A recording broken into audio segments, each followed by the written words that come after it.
Yo, Wagwan, it's your boy, brother Noomsid. Sports Time Zone, NFL Playoff Edition, coming at y'all again with another fire episode.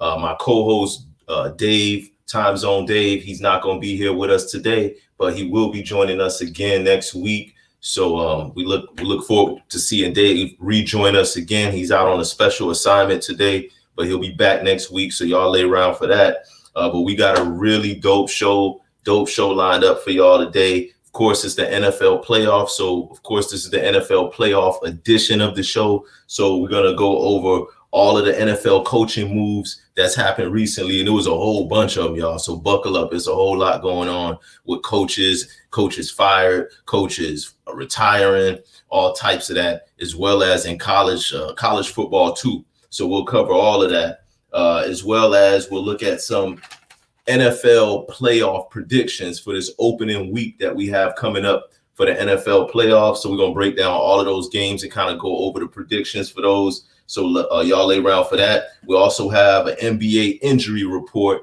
It's a couple of notable injuries in the NBA. John Morant being one of them. Also Tyrese Halliburton. We also have a return of Draymond Green recently being reinstated by the NBA. So we'll talk about that a little bit.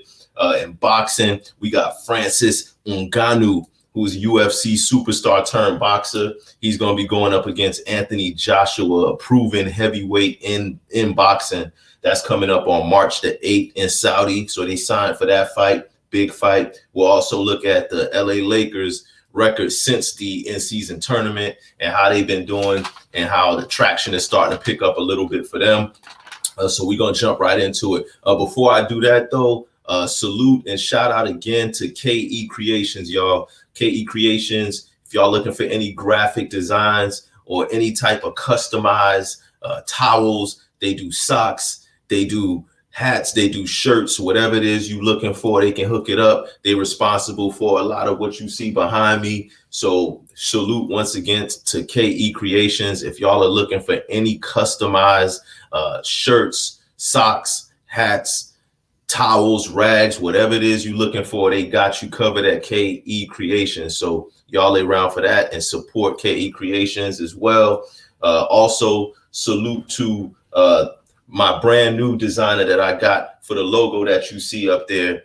Salute to my man's Gene Allen Hennigan Jr. for putting together the logo. He does fire digital artwork. So anybody looking for any type of logo, any type of digital art, anything that y'all want to have on a computer, anything like that, or branding, all of that, he got you covered on that. So salute to Eugene for putting together that fire logo. So any of y'all looking for that, make sure y'all tap in and holla at my boy Gene for that. But yeah, without further ado, we're just going to jump right into it. Starting off with the NFL. A whole lot of coaching moves that happened over the last week. I couldn't even keep up with all of that. Every time I looked up, it seemed like a coach was either getting fired or a coach was retiring or something. It was just craziness all week long. Starting off with Mike Vrabel of the Tennessee Titans, recently fired by the team. And Mike Vrabel, now this surprised a lot of people, including myself a little bit, because Mike Vrabel overall had a winning record with the Tennessee Titans. He was 54-45 overall with the team. Now, they did only go 2-3 in the postseason under his tenure, which is not good enough for the management liking. So they went ahead and got rid of your boy. They released him. I don't think that he'll be without a job for too long because, again, with looking at his overall record as a head coach in Tennessee, without really having many notable superstars. I mean, outside of, your boy Travis Henry, and I believe they also had a Pro Bowl wide receiver at one point. However, overall, they didn't really surround him with the necessary talent that I would think that would warrant you to be really successful in the NFL. So based on that, I'm a little bit surprised at the firing, but that's the way the business works. You here one day and you out the next day. So salute to you, Mike Vrabel. I think you're a good coach. I definitely feel like you'll find another coaching role somewhere in the NFL, especially with all that's going on. But that was one of the things that kind of raised my eyebrows, surprised me a little bit. This is a cutthroat league, y'all. This league is cutthroat. If you don't produce, or and it's really coming down to the postseason. If you don't produce in the postseason or in the playoffs, then you might as well consider yourself on a hot seat every year, because that's the way it works. It's all about the playoffs. And 2-3 in the postseason in his career since he's been in Tennessee since 2018. That Guan cut it. It ain't going to get you nowhere. So that's part of why he was let go. I'm thinking because of his playoff record and his failure to make the playoffs in recent years. Next up on that list of coaching moves, this one was really big. This one sent shockwaves throughout all of football. College football, Alabama coach Nick Saban, considered to be possibly one of, if not the greatest college football coach, at least of this generation, some say of all times, arguably. He retired. He called it quits. He says that, this is it for him. Basically, he feels like he has nothing left to prove. He's not really feeling too much of the way that college football is going right now with the transfer portal, with the new playoff format. He's an old school type of coach. Now, he did coach Alabama to an astounding 206-29 record. I'm going to say that again. 206 wins, only 29 losses since he's been the coach at Alabama. 9-time SEC champion, 6-time national championship. Let me rewind that again. 9-time SEC champion.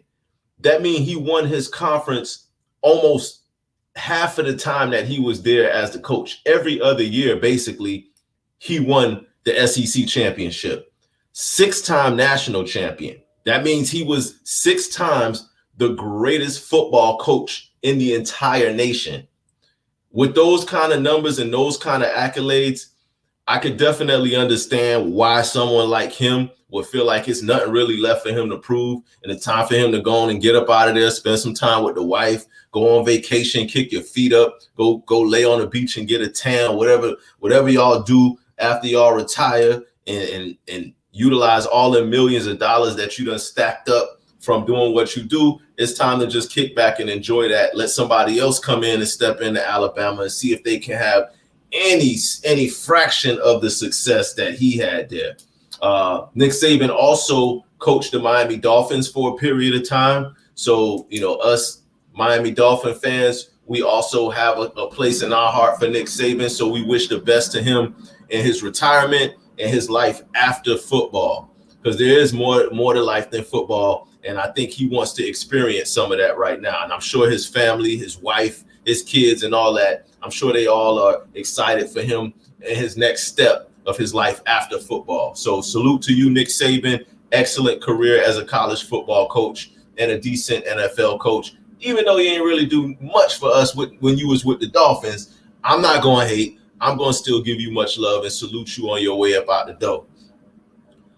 Next on the list, this one, a lot of people saw this one coming, but the way that it went down and the way that it ended with this coach and this team, a lot of people didn't see that coming and the way that happened. Bill Belichick from the New England Patriots has now decided to step down from the Patriots after a 266-121 record and an NFL record 6 Super Bowl championships. That's the most Super Bowls by any coach in the NFL history. 6 Super Bowl champions, sort of like Nick Saban. A lot of people can say that Bill Belichick at this point don't really have much to prove either after doing those kind of numbers over the span of his career.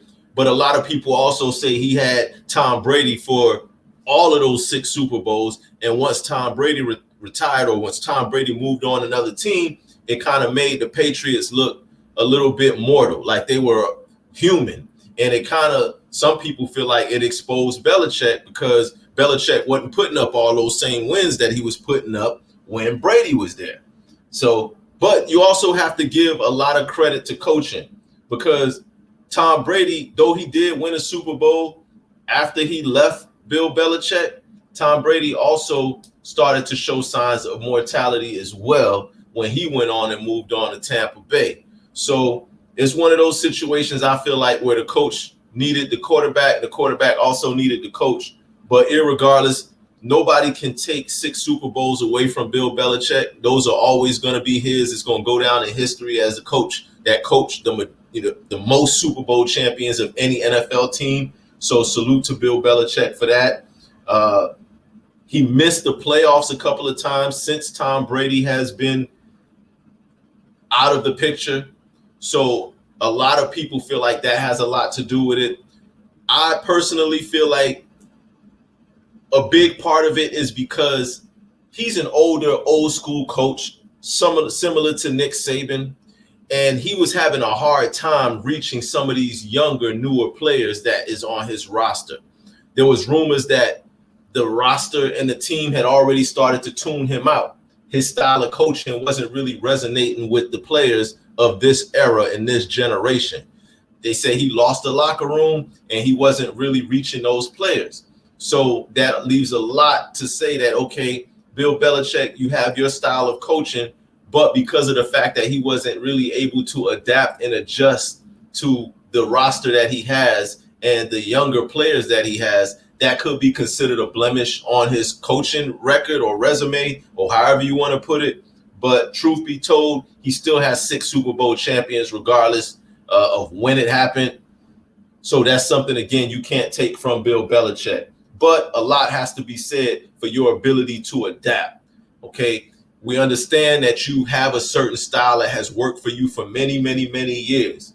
However, you're also graded and judged on how you adapt to the current circumstances in the current environment of the league right now. And it doesn't look like he was able to do that. I mean, Mac Jones, his quarterback that he drafted, he selected, God bless his soul, but Mac Jones was out there looking like a deer in the headlights. I feel like Bill Belichick might have taken a lot of that kid's confidence from him. I don't know if that kid was prepared for the style of coaching that Bill Belichick brought to the table. It was at one point, Mac Jones was your starter, and then Mac Jones starts stinking it up. You pull him, you put in the backup quarterback. The backup quarterback stinks it up worse than Mac Jones. So you try to go back to Mac Jones and put him back in. And at this point, Mac Jones was hesitant to come back in. There was reports that he didn't want to be the starter anymore. He preferred to sit there on the bench and just kind of kick back in the background, or at least let the storm of Bill Belichick pass over before he comes back out there. So I don't think that Mac Jones is ruined. I don't think that Bill Belichick ruined him, but I definitely feel like his style of coaching doesn't resonate with this younger generation of players. So that also has a lot to do with why he's no longer there as well. Moving right along, salute to you, Bill Belichick. Even though I'm glad, you moving on to other things, he's stepping down, but he's not retiring. So lay around for where he ends up in his next generation, as in his next team that he goes to beyond the Patriots. Moving right along. Now, this next one is no surprise to anybody. Brandon Staley of the Los Angeles Chargers, after a very mediocre record with the Chargers of 24-24, plus a subpar season that he just had this year with a pretty decent quarterback. Some may say, an above average quarterback. And Justin Herbert was not able to really garnish a winning record, was not able to garnish a playoff win or anything close to that. So when word came out that Brandon Staley was being released and being fired by the LA Chargers, I don't think not too many people were really surprised by that at all. I know I wasn't surprised. I kind of saw it coming. I was shocked that he lasted the whole season. I thought they would have let him go somewhere halfway through the season or towards the end of the season when they saw how bad the team was looking, and they looked real bad. So Brandon Staley, you got to hold this L, even though, I don't wish anybody to get fired. I don't want nobody to get fired. That's how you feed your family. That's how you support yourself. That's how you support your upcoming generations and things like that. But if you're not getting it done, you're not getting it done. And he clearly was not getting it done. So he's out of there. There's rumors going around out there that Jim Harbaugh from the Michigan Wolverines from college may be the one to replace him, even though Jim Harbaugh says that he would much rather stay in Michigan than to go to the NFL, usually that just means whoever is going to offer him money better drop that bag.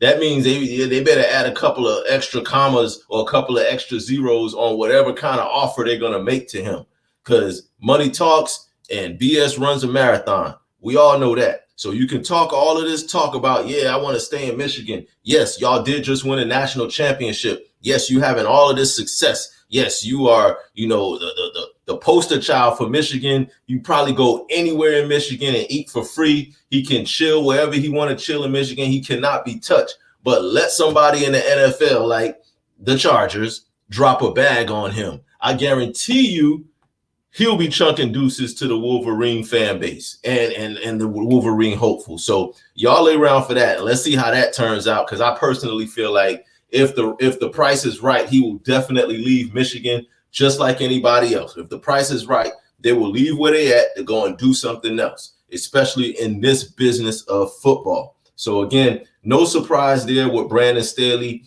getting fired from the LA Chargers, and we'll just have to wait to see who the replacement will be for him. So we'll see about that. Switching gears a little bit from the NFL, from football over to basketball, there was a notable coaching revelation that happened lately that I want to touch on also. My Miami Heat coach Erik Spoelstra recently signed an 8-year extension worth $120 million. I'm gonna say it again: $120 million over the span of 8 years. But that's not it. The real kicker in this deal is my Miami Heat waited until Erik Spoelstra's divorce that he was going through was finalized before they offered him that contract. So a lot of people may know and understand that Erik Spoelstra over the last couple of months was going through a divorce proceeding. Alimony was involved, all types of settlements and all that was involved. And the Miami Heat, being the stand-up organization that they are and looking out for their people the way that they do, waited until all of that was done, waited until the settlements and all the smoke was clear, and then they dropped the bag on my man Spo. So salute to the Miami Heat, salute to Erik Spoelstra for having the wherewithal to be patient enough, see all of that through, and get the bag. Aside from just the whole timing of everything, of them waiting until that, I feel like Spo definitely deserves the money. Not too many coaches have the pedigree that he has. Not too many coaches can take so little and make so much out of it. So I think Erik Spoelstra is definitely deserving of that. Now, of course, Erik Spoelstra is like Pat Riley's son, Pat Riley being Pat Riley being the president of the Miami Heat. He makes a lot of those decisions as to who gets the money, how much money, and all that. So I think this was a way of Pat securing Erik in that position for the foreseeable future, because Pat Riley is not going to be the president forever. I mean, he's pretty much damn near the same age as Joe Biden. So Riley is in his 80s. I don't know how much longer he's going to, be in the position that he's in right now as team president, or at least be mentally competent enough to be able to effectively operate in that position. And Pat Riley is the godfather, but Father Time is undefeated.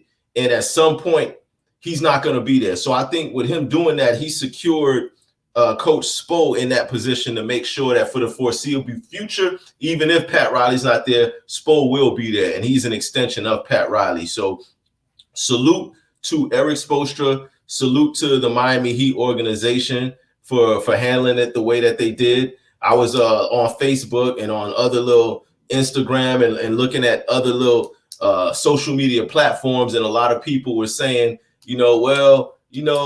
Erik Spoelstra, yeah, he got the contract after the divorce settlement, but she can always go back to the courthouse and she can try to get more money and she can try to have the agreement amended. Nah, that's not how it worked. Not in the state of Florida. I don't know how it works in other states, but I know in the state of Florida, those alimony settlements, unless there's like some type of a substantial inheritance from a deceased relative, or unless the children, are moving out of the home, or, there's like a substantial gift that is given to someone, employment raises and employment changes are not grounds to alter alimony in the state of Florida. Y'all go and look that up. It ain't happening. So, she got to hold this L. The former Mrs. Spoelstra has to hold the L, because some people say she fumbled the bag by going through with that divorce right before he was about to re-up that contract. But she said it wasn't about the money, so maybe it wasn't about the money. That's not my business. We here to talk about sports, but salute once again to the Miami Heat for handling that well and for taking care of their own like they have always done. Now, let's slide past all of that and let's get straight back to the NFL. Let's jump back into the NFL bag and look at these playoff upcoming games that we have coming in the playoffs. And we're going to make these predictions and we're going to see how they look when the first round is over. We'll come back next week and we'll kind of take a look at how everything panned out. First game on the panel, the Pittsburgh Steelers at the Buffalo Bills. This is going to be a decent game. However, no J.J. Watt for the Pittsburgh Steelers. The Buffalo Bills have been in playoff mode for several weeks now.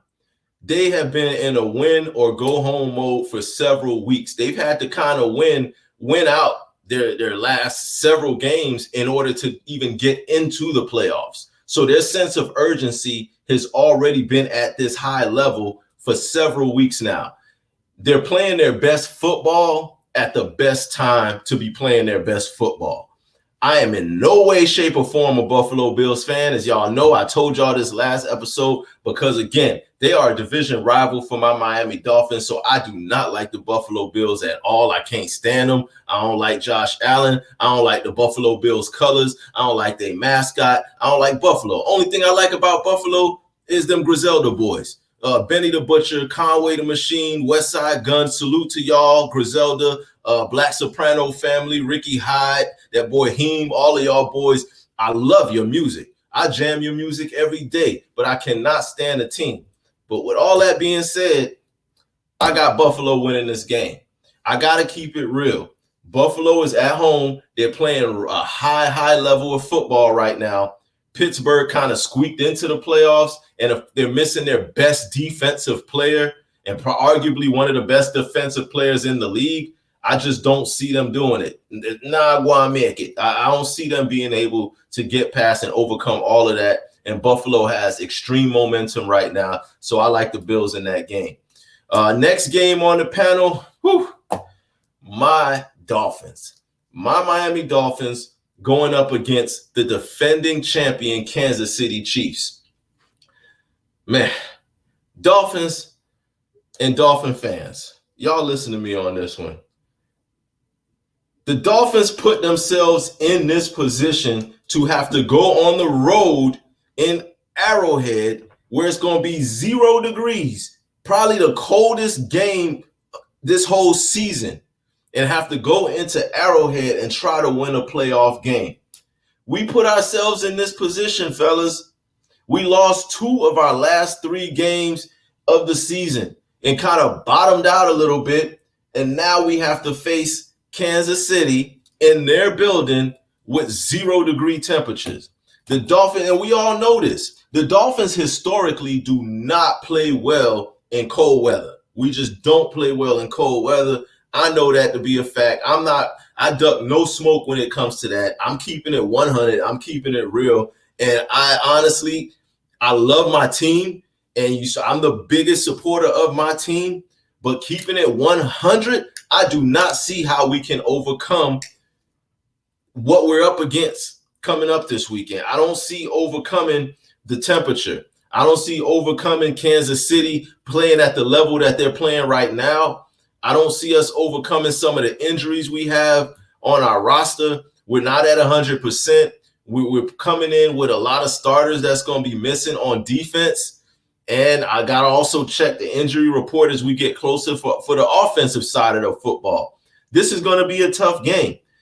Tua, he's going to have to be an elite level quarterback in the cold for the Dolphins to win this game. This is one of those games where Tua will have to basically put the world on notice. He's going to have to come in there and play lights out. I know it's a team sport. I know every level, every phase of the game, offense, defense, and special teams all plays and contributes a part into winning a football game.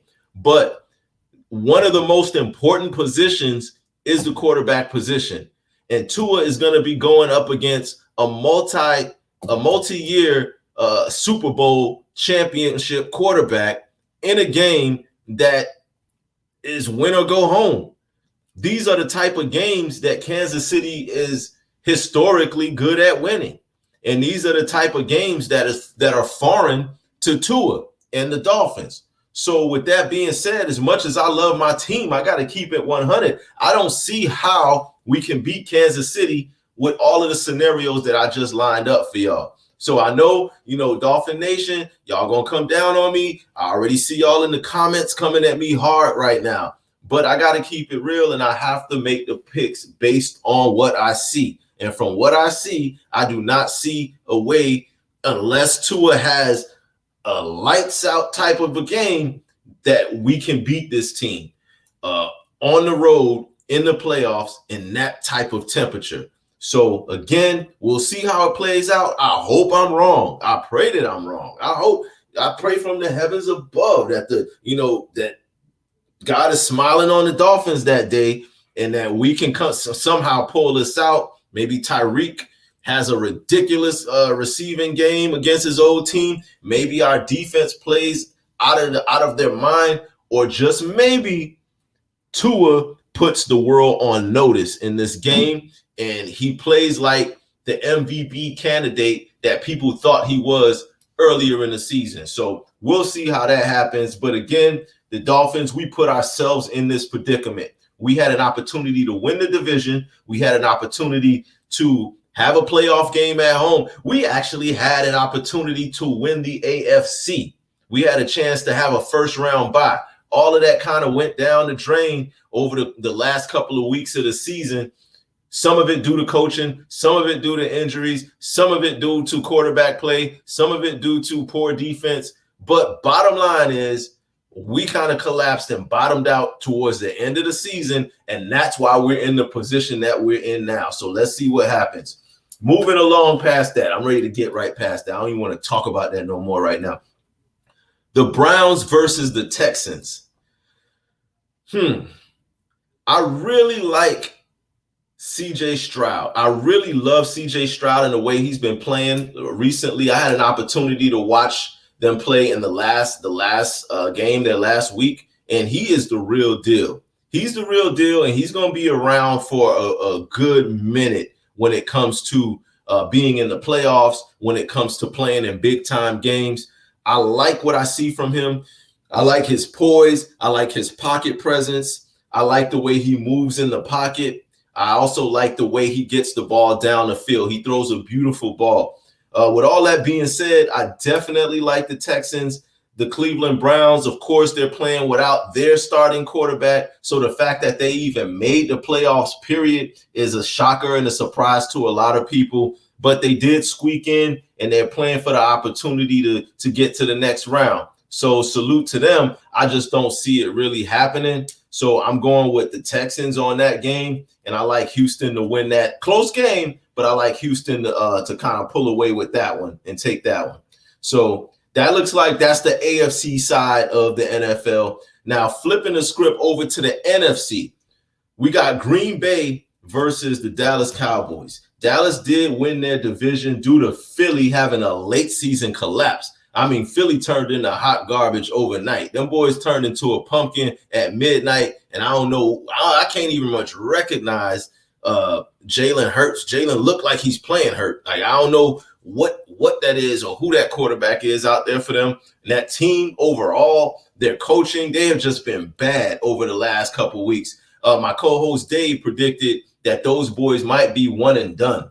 They might be one and done in the playoffs and could possibly lose in the opening round. I'm not going that far with it. I do feel like they are playing the worst football at the worst possible time of the year.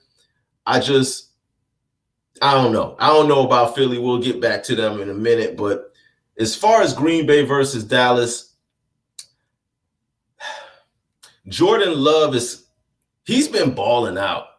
I don't know if y'all had a chance to see Jordan Love, the quarterback for the Green Bay Packers, but he has been balling.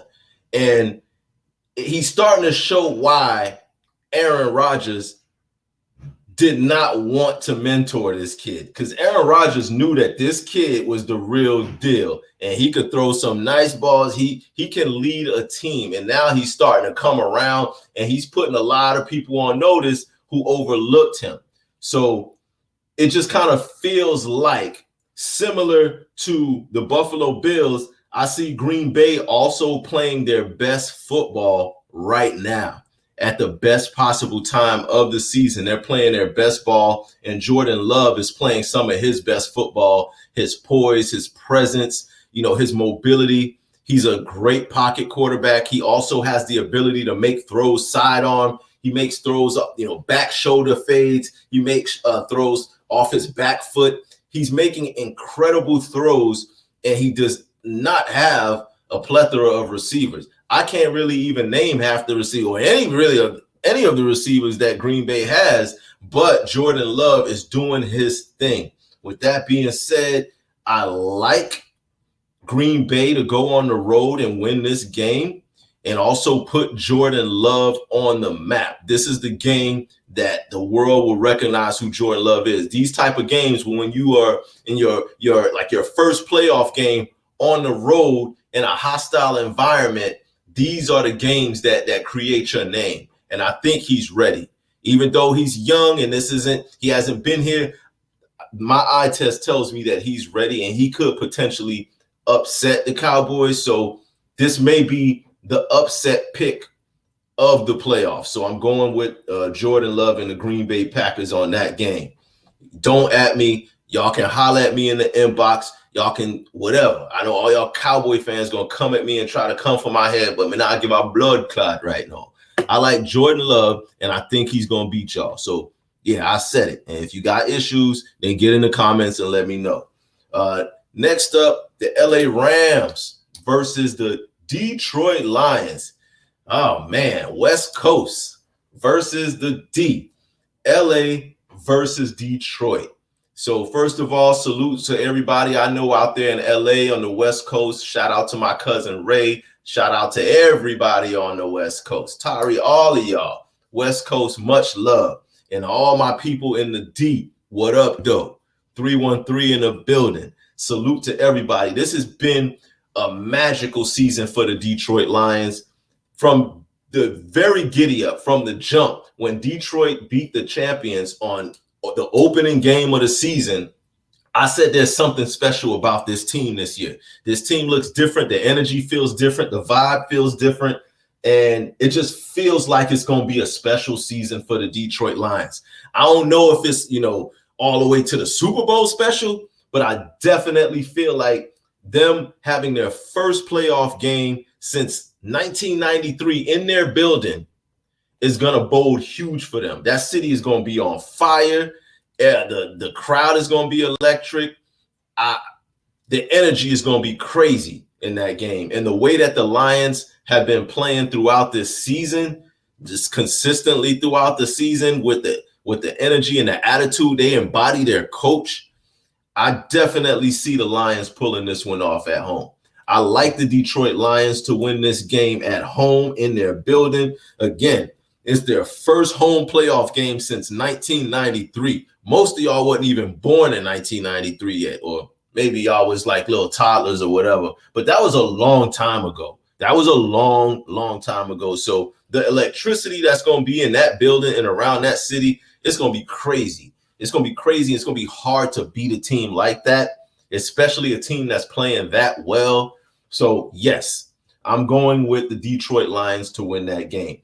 No shade to the LA Rams. The Rams having a pretty decent season as well. I just don't think it's going to be enough. I don't think it's going to be enough, and I think they'll be overwhelmed by the atmosphere and the energy of the Detroit Lions. So I like the Detroit Lions in that one. Sliding to the next game, we talked a little bit earlier about the Eagles and how they turning into a pumpkin. The Eagles are playing against Tampa Bay on the road. The Eagles fell into this position after leading the division for most of the season.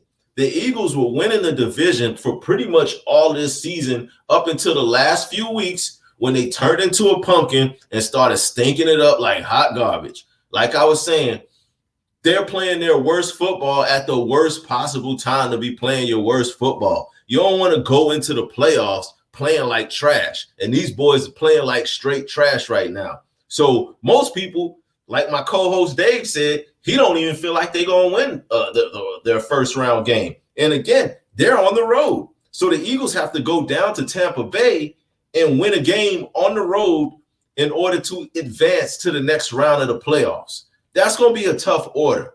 I just have a hard time seeing the NFC champions from last year going out like that. I don't see it happening. Even though Jalen Hurts looks really, really bad, I just don't see them taking this L. Maybe I'm being gullible. Maybe I'm a prisoner of last year or whatever y'all want to call it. But I got the Eagles winning this game on the road versus Tampa. I don't know. And this not really even considered an upset to me, because though the Eagles are the visiting team, I still think they are the better team overall. They to me, they just have the better team. And when they're clicking, they're clicking. The only problem is they ain't been clicking in a minute. So they better find it and turn it on like ASAP. Because if they don't turn it on, then they're going to be Audi 5,000 in the first round. I know y'all ain't heard Audi 5,000 in a minute. And for you young kids out there, y'all Google what Audi 5,000 mean if y'all don't know what that mean. But them boys, they going to be out of there in the first round if they don't get it together and figure it out. And I just think they have too much pride as a team. As a quarterback, Jalen Hurts has a lot of pride. I don't know what the status is of the wide receiver Brown, if he's going to be eligible for the game. I have to check the injury report. But regardless of whoever they roll out there, they got to get it together.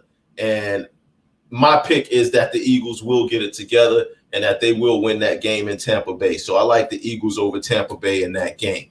So we'll see how that goes. And all of my predictions and all of my picks from the AFC to the NFC, y'all lay around for how that looks next week when we come back and go over all of those. But those are my picks.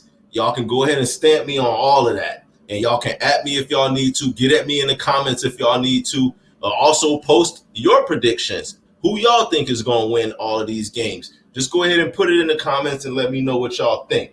All right. The history moment. It's time for our history moment. Now, y'all know here at the Sports Time Zone, at the end, towards the end of every show, we always like to have a history moment. We always like to educate some of our younger and some of our older sports fans who may not be so keen to some of these sports facts. But today's historic moment is dedicated to the one and only Dominique Dawes. Dominique Dawes was the first African-American woman to win an Olympic gold medal. The first African-American woman to win an Olympic gold medal in gymnastics in the 1996 Olympics in the ATL, yes, Atlanta, Georgia. In those Olympics, Dominique Dawes took home a gold medal in gymnastics. The first sister ever to do that. Shout out to you, Dominique. I remember those Olympic Games.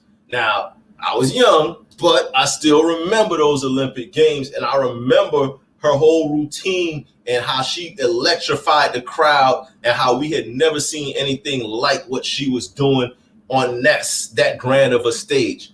Dominique Dawes was not even supposed to be there.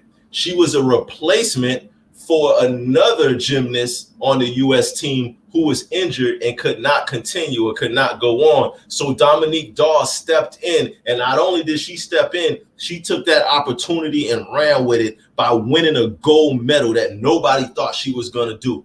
And when she did that, not only did she make history, she also opened doors for future gymnasts, future African-American female gymnasts, such as Gabby Douglas, who came along in more recent years and won her gold medal, as well as Simone Biles, who's the more recent beneficiary of what Dominique Dawes did back in 1996. So she opened up the door for many sisters after her and plenty more that's to come, I'm quite sure.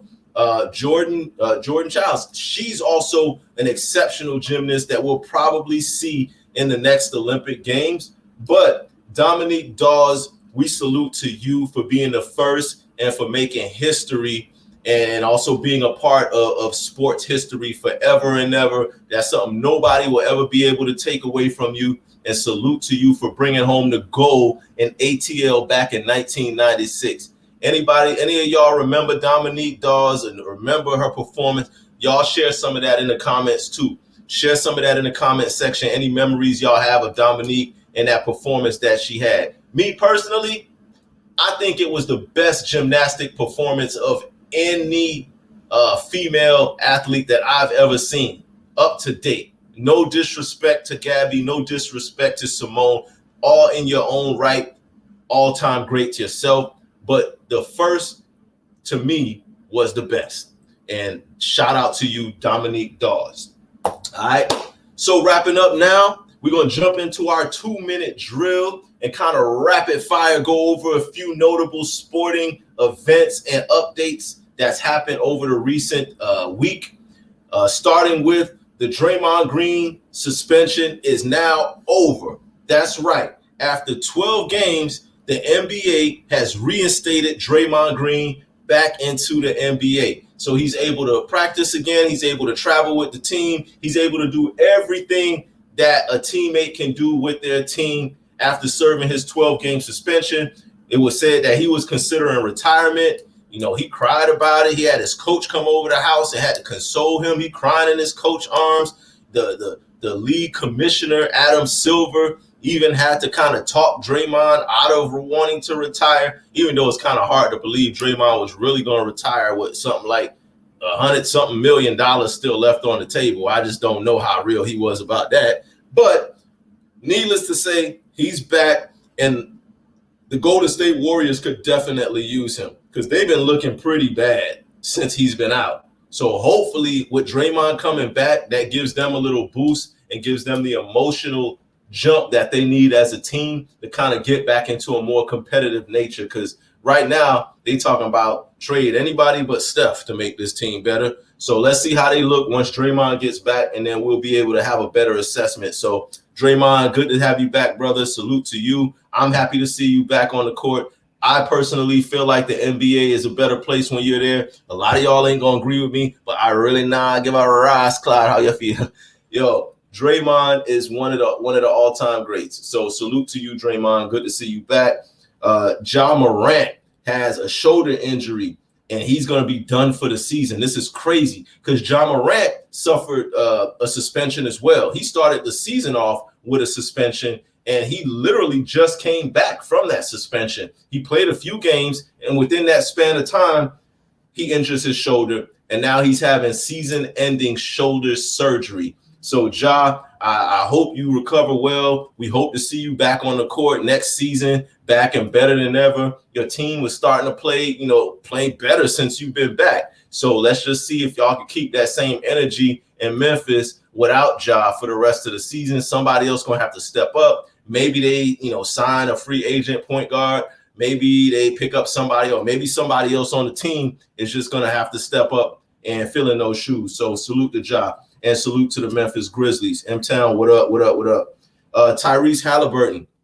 Tyrese Halliburton is out with a hamstring injury. He's going to be reevaluated in 2 weeks. Tyrese has been having a really good season. A lot of people have been saying, comparing him to some of the all-time greats. They've been comparing him to Steph Curry, comparing him to Steve Nash, comparing him to, just all types of great point guards that's putting up great numbers. And his numbers do speak for itself. He's been a solid player. He's led Indy to some really, really big victories, big wins, big games. But with his hamstring, he's going to be out to 2 weeks at the minimum. So after 2 weeks, they're going to reevaluate him and see where he stands and see how he looks. So we'll see where that goes with Tyrese Halliburton. But we hope to see you back soon and hope and wish you a speedy recovery. The Lakers, the LA Lakers, they went 3-9 since winning the in-season tournament. Ironically, they beat the Indiana Pacers and Tyrese Halliburton to win that in-season tournament. But since then, they went 3-9. Now, they did win their last 2 games. Their last couple of games, the Lakers have won. So maybe they are picking up a little bit of momentum. But immediately after that in-season tournament, those boys were 3-9. They were out there looking like hot garbage. They was stinking it up and was making everybody think that in-season tournament was their goal. Once they won that in-season tournament, the rest of the season, they just looked like trash. But they starting to play a little bit better. It's an 82-game season, so anything could happen. And maybe this is the turning point for them to turn it around and start turning up. We'll see. I don't know, but we'll see about all that. Moving and shifting gears, the UFC star turned boxer Francis Ngannou is fighting against Anthony Joshua. Anthony Joshua is 27-3 with 24 knockouts over his career. So Anthony Joshua is a proven heavyweight boxer in the boxing division. However, Francis Ngannou just came off a controversial fight against heavyweight champion Tyson Fury, which Francis Ngannou knocked the heavyweight champion down in a fight that a lot of people thought Francis should have won on points alone. But it was a controversial decision that ended up showing Tyson Fury as the winner of that fight. I really don't know how he won that fight. When I go back and look at the film and the tape, I don't really see that he won the majority of those rounds. Honestly, I can only give him like maybe 2 rounds out of that whole fight. But Francis definitely, in my opinion, should have won that fight, and also in the opinion of a lot of people, not just myself. So it's going to be interesting to see how Francis fares against Anthony Joshua. That fight's taking place March the 8th in Saudi Arabia. Y'all don't sleep on Francis.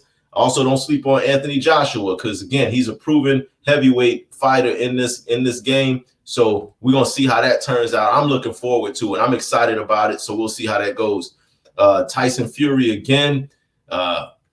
Salute to you being a heavyweight boxing champion. But in all honesty, I felt like you lost that fight to Francis. But can't cry over spilled milk. What's done is done. It's over with. All of my picks are in right now for everything else. I have nothing else to go over for y'all today. This was a huge week in sports. Like I said, with everything that we just covered, I look forward to seeing how everything pans out next week. I really appreciate everybody again who's been viewing, who's been supporting me, who continues to like, share, and subscribe. Y'all make sure y'all get all your people. Whoever doesn't know about the show, y'all share this video to them, share any of the videos, and add more subscribers. Let's get some more subscribers onto the page, and we're going to continue to give y'all fire content. Salute to my co-host Dave, Time Zone Dave. Once again, we'll see you next week back on the show. All of y'all lay around for it. Thank you to all the sponsors that's showing love. My man Gene again for the logo that y'all see. KE Creations for the graphic art and the design that y'all see behind me. And shout out to everybody else that's been showing support and showing love. Once again, this is yours truly, Brother Numse.